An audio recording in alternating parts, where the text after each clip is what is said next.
Hey, this is Matt Cox, and I wanted to address a question that has been posed to me in the comment section several times, and guys are constantly, they're asking me like, hey, what are your thoughts on CPNs? What do you think about them? Well, first of all, a CPN is, they actually, it's like a credit protection number, or a credit profile number, or there's different, what it actually stands for varies. A CPN is a number that people are using in exchange for their social security number, and so guys will tell you, oh, celebrities use them, people use them in case they don't want to be tracked and that sort of thing. And okay, well, for one thing, one of the questions I'm asked is like, what do you think about it? Is it illegal? It's illegal. Okay, it's illegal if you're filling out an application and you're putting that number down where your social security number is supposed to be. They're not asking you for your CPN. They're saying, hey, what's your social security number? You're giving them a CPN. All right? As soon as you've done that, you've lied. But what people are doing with the CPNs is this. They are using them to build separate credit profiles. And here's the thing, like the average person probably couldn't do this. And you go online, there's tons of guys explaining how it works. And obviously, you're essentially building a synthetic identity that just happens to have some of your characteristics, like your name and date of birth. And that's really all it's got. So what they'll do is they'll go online and they'll apply, you'll purchase a CPN, which is basically just some guy making these random numbers up that are loosely based on the issuance of social security numbers. I'm not going to get all into how they're calculating it and how they're figuring it out. It's like they're going through LexisNexis and the credit bureaus, and they're determining that this is a number that's never been issued. But there's many people out there who are selling these numbers, and some of those numbers will be overlapping because there's only so many numbers out there. If you do the math, you're trying to come up with a 9-digit number that is different than the numbers that have been issued to Social Security. So it's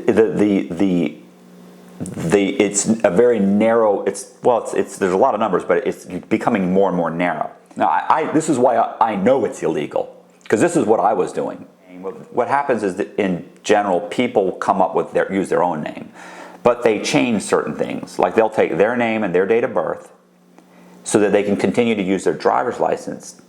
So they use their name, date of birth. They then pull their credit by going on and applying for several credit cards, using a separate address, a separate phone number, and a different job. And what that does is it does a hard pull on your credit. And when the credit bureaus see that this person doesn't have a credit profile, they then create a credit profile. So then when multiple cards multiple inquiries are coming in from banks for the same person, what ends up happening is you get a bunch of inquiries on a credit profile that was just created using false information. Now, right there, you're setting the stage for committing a crime. So now you've created this false profile. Then guys will go out and they'll build up that synthetic identity. They'll build up that synthetic identity's credit. They'll get secured credit cards in their name, and they'll make the payments. But keep in mind, that name, you actually have a driver's license that says that person's you. It's really not you. It's not your address, it's not your phone number, it's not your job. So you've created this synthetic identity that happens to have the same name and date of birth as you.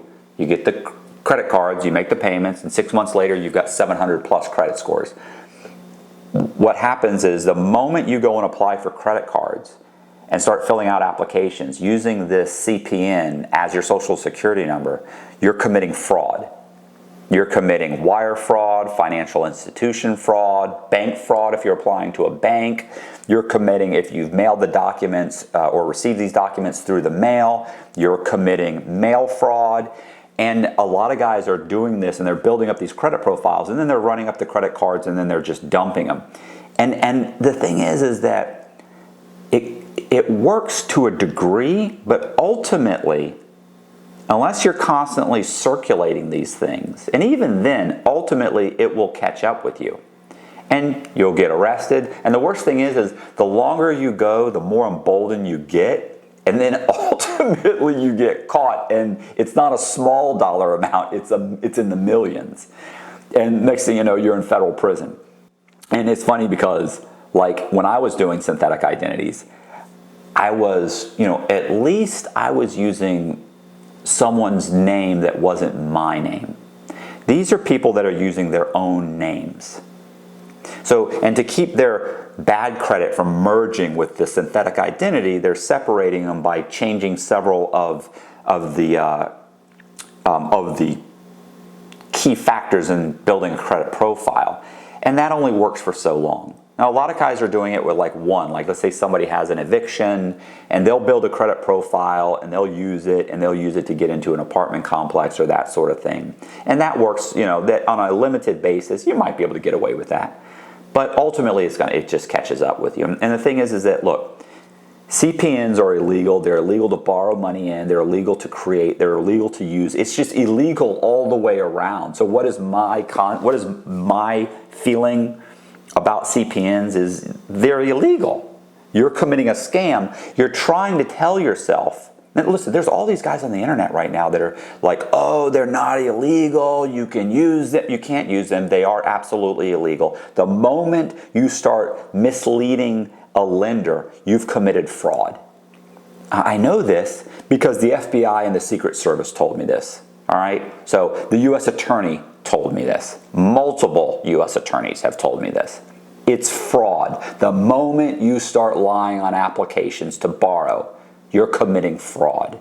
It doesn't even matter if you would have obtained the loan had you told them the truth. You still misled them. You've committed fraud.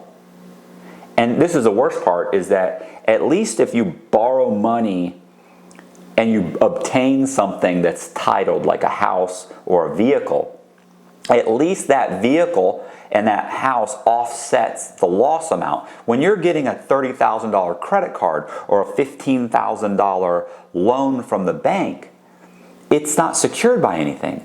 That's $15,000 of loss. Even if they recoup the money, they'll hit you for what's called potential loss. Yeah, we got the money back, but we could have lost all of it. So you get hit with potential loss. I mean, listen, when I was doing this, I thought I had it all wrapped up. I thought I had everything covered. And you do. You feel that way, and you feel like I got everything covered until they put the handcuffs on you. What I'm saying is that's my feeling on CPNs. You could build a nice little fraud ring doing that.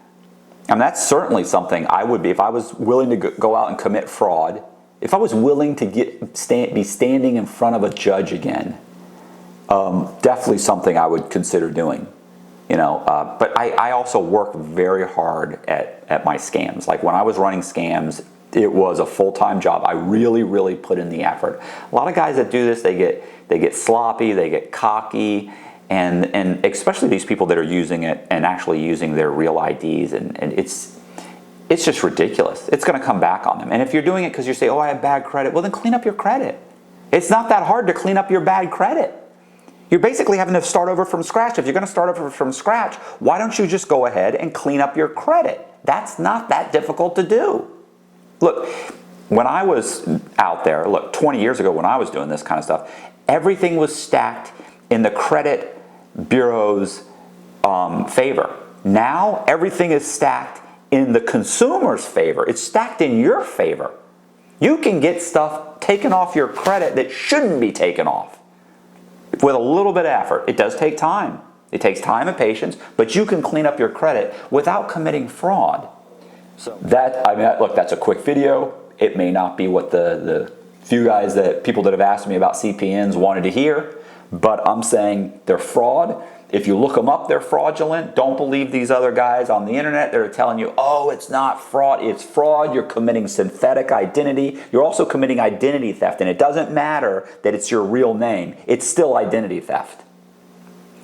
Look, I got hit. One of the people that I got hit with, they actually charged me for a guy named David Freeman. And I was like, what are you talking about? I just made that name up. The Secret Service agent actually looked me in the face and said, someone's named David Freeman. So if you think they're going to play fair with you when they put the cuffs on you and they get you in the room and they start telling you what your charges are and you think they're going to be fair, you're living in a fantasy, bro. They're going to smash you. That's what I'm saying. It's fraud. It's always going to be fraud. Just clean your credit up. That's my take on it. So I appreciate it. This is probably not a great video. Subscribe, hit the like button, leave a comment, share the video. It is what it is. See ya.